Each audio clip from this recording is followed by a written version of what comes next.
G'day, I'm Mark from Self-Sufficient Me, and this is Toro's first battery-operated electric ride-on lawnmower. And in this video, I'm going to give you my first impressions on what I think of this new piece of kit. To start with, you don't need these.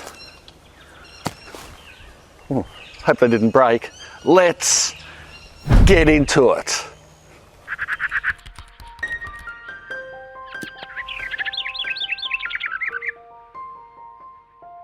Now, the first thing I should say is that this video is not sponsored by Toro, and I didn't get this for free. I got it from the boys up at the Sunshine Coast Mowers at Caloundra, really good crew, and I said, hey guys, I'm a YouTuber, what could you do for me? And they came back with a big duck egg zero. Sorry, Mark.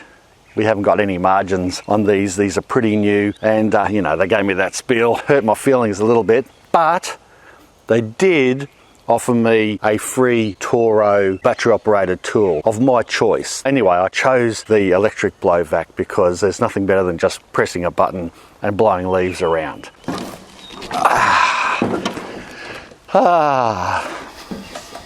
Turn it on, hit reverse. See you in a second.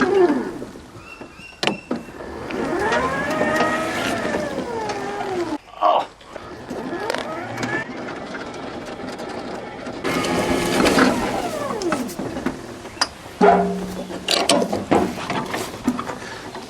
You know what?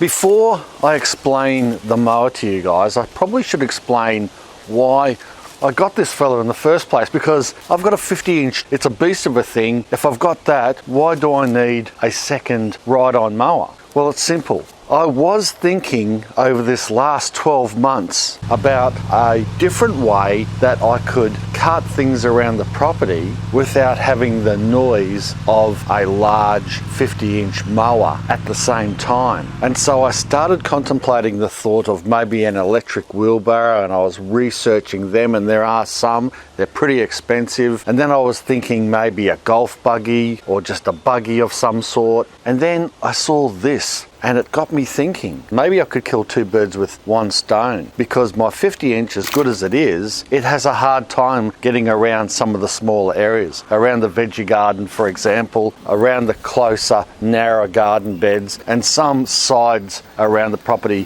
where the 50-inch just won't fit. So I'd whip a snip and I'd use the small push mower for those areas. So then it became obvious to me, why not get a battery-powered ride-on that's quiet and easy to operate, that is small enough to fit in those areas and do those other jobs, and also cut things around the property like soil and mulch. And if you really wanted to, it could double as a mobility scooter.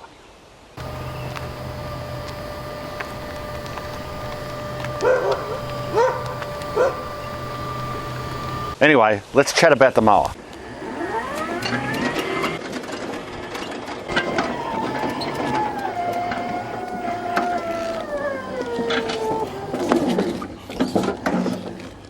Nearly crashed it. Handbrake on, off, neutral position. So let's have a quick look over the mower.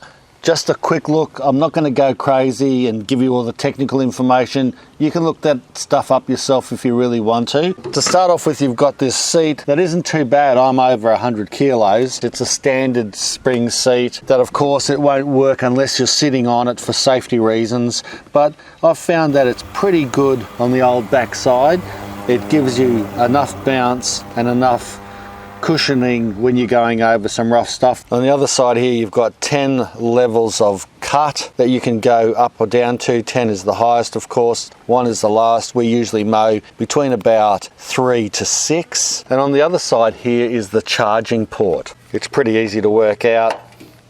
It's got a grommet that goes over the top when it's not in use, so it doesn't get dirty. You just plug in your recharging unit to it, and then when you see the green light come on the charging pack, you can just remove it and she's all fully charged. On the left hand side you've got the brake, which is a little odd. It's different to have an accelerator and then a brake on the other side, because it's sort of funny if you're used to driving a normal car with a brake and accelerator next to each other. It's not hard to get used to, and usually when you take your foot off the accelerator, the thing pulls up pretty fast. You've got a standard steering wheel. It's not power steering, but it's very easy to steer, quite fun to steer actually and drive around. You've got headlights on the front here if you want to drive around at night. They're not too bad, they're not spotties or anything like that, but they do a fairly good job. Got a handbrake here that I find is a little bit, let me demonstrate it for you.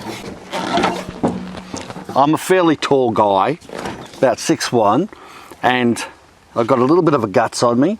So when you're trying to operate the handbrake, and well, I'll just demonstrate to you.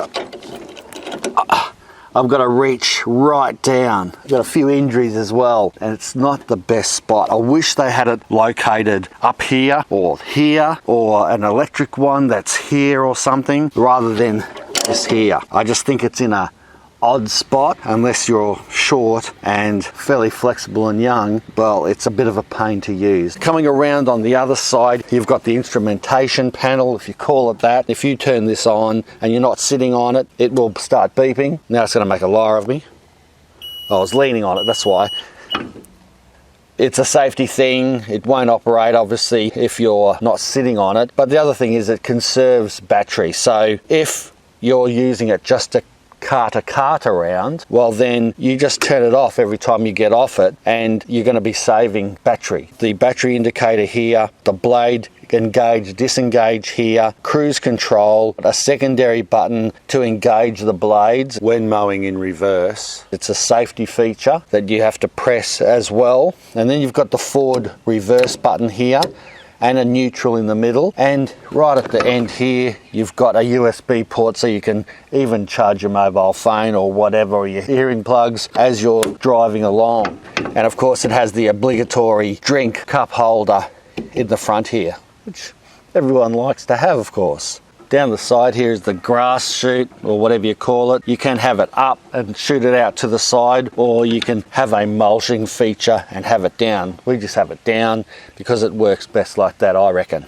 The batteries are located under here. You just can't get to them without taking several screws off. So they're not meant to be touched or anything like that. It's not meant to really have much maintenance at all with this thing, which is one of the really great points about it. It's fairly clean. There's no fuel to put in it. There's no oil to put in it. Probably a few grease points, if that. And of course, changing the blades or sharpening the blades when you need to. I should say that we did have one issue with this when we first got it. After about 2 weeks, one morning it just wouldn't turn on. We parked it the night before, then we tried to turn it on, or I tried to turn it on the next morning, and nothing would light up, nothing would work, it wouldn't function at all. And we found out that it was the driver controller. Sunshine Coast Mowers, they came, they picked it up within a few days, they had it back to me. This comes with a 3-year warranty, so that's pretty cool. The batteries being under here aren't lithium, so that's an important point to make. And the other important thing is to say that this is pretty much an off-the-shelf mower that Toro has purchased and simply put their own badges on it, put their own colours on it, maybe reconfigured it in certain ways to make it more of a Toro mower. But essentially, it's the same type of mower as most of the other battery mowers that are on the market that look like this. But the ones that have the lithium batteries in them are a few $1,000s more. This mower here costs $4,500. So fairly expensive. I think that you will see battery technology improve in the future, and if anything happens for this, like in 3 years, I can just get it fixed up.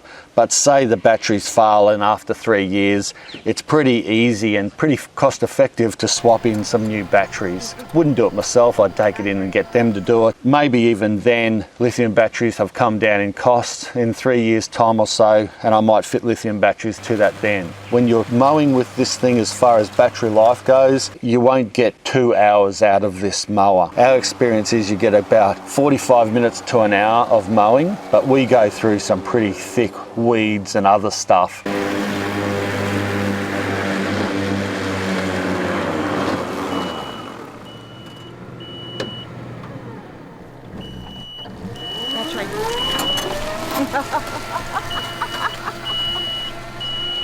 Just that one little bit to go. Back to the recharge. I'm more interested in growing veggies than grass, as you might know, and so the lawn is pretty tough to get through in places. What Nina's been doing is she'd mow for 45 minutes to an hour, then it'll beep and say that time's up. She'll go back, charge it up, and go and do something else for half an hour, come back, and then she'll still get another half an hour or 15 minutes mowing out of it, so she'll just do it in spurts. As far as secondary uses go, when you're using this for towing carts around and towing soil or picking up fruit from around fruit trees or logs or whatever, you'd get 10 days out of it. Between runs, of course, it's turned off, but nevertheless, after a full day's work, a good 10 to 12 hours, the battery on this is still in the blue, full. So if you're just using it for those secondary type of users and a little bit of mowing here and there, this really is functional. To be honest, I've been pretty lucky to get a go on it because everyone else has been loving driving this thing, and which is a good sign.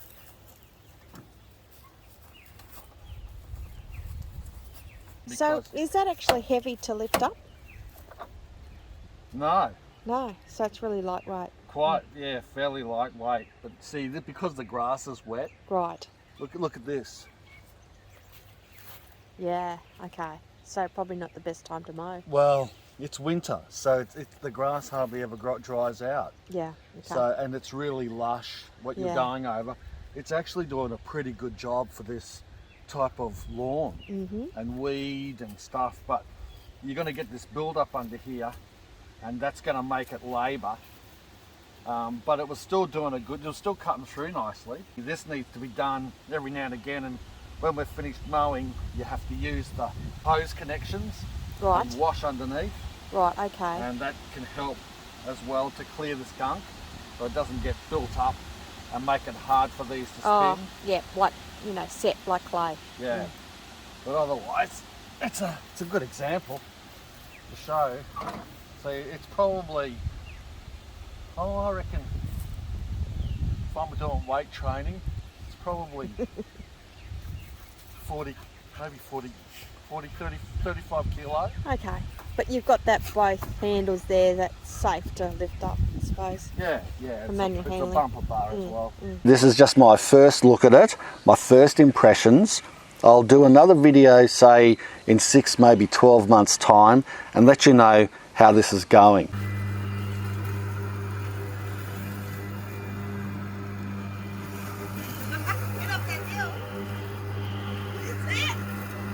I hope you enjoyed this video. If you did, make sure you give it an electronic thumbs up, zap that thumb right up, and share the video around because that helps my channel out heaps. Subscribe if you haven't already. Thanks for watching. Bye for now.